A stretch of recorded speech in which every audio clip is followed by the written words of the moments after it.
Around all the campaigns tonight. We're going to go back out to the DeSantis camp where we have Dana Searles.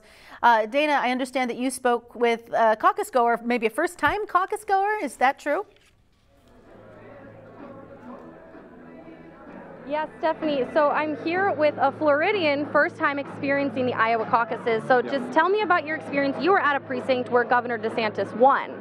Yeah, so I was at Studebaker Elementary School. I came up from Naples, Florida, to support Governor DeSantis and told people about him and what I thought about him. And the other campaigns didn't have representatives, but there was, a lot of confusion around what part of the building to go to and who was in charge and all this kind of stuff. But it was a very cool experience, and it was great to see, like, people came in, but some people's minds were changed, and there was dialogue, and it was really cool. I felt like you really just see democracy working. It was very cool. Yeah, that's awesome. And you're bundled up. So what was kind of the cold like being out here, getting out to this caucus site and just really talking amongst people? It's crazy cold. I can't even describe it. It is so cold. I'm from like 75 miles south of Miami.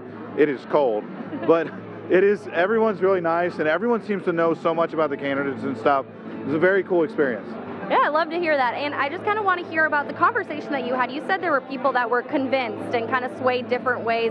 What was that like, and what did you hear from people on why they were convinced one way or the other? Sure. So what seemed to move some people's needle was Governor DeSantis being able to serve 8 years instead of 4, and then also the fact that Trump is going to have to campaign while dealing with the indictments.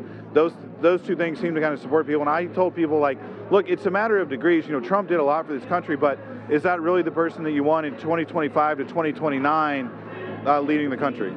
So overall, how would you describe the Iowa caucuses to one person out of state, and what could they expect when they come here? Other than the cold weather, it's been really cool, and I feel a little bit like a political tourist, but I tell you, it's amazing how much these people in Iowa know about the candidate stuff. It's like everyone's done a lot more research and spent a lot more time on the internet learning about the candidates, and they've all seen the candidates 2 times, 3 times, 4 times, and that never happens where I'm from. So I think it's been a really interesting learning experience for me.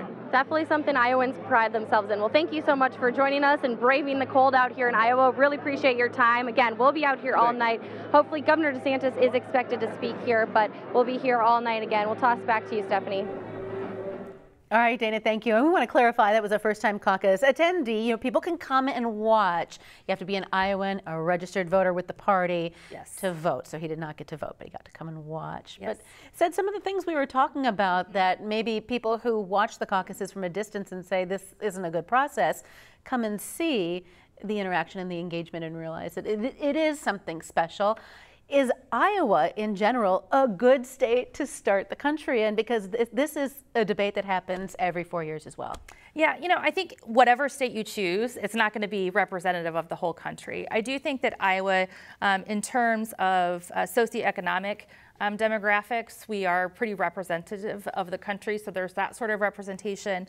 And, having a rural agricultural state in the mix, there are different priorities there than you might see, in New Hampshire or South Carolina that should be part of that conversation. So I do think it's important that we have a state like Iowa early on.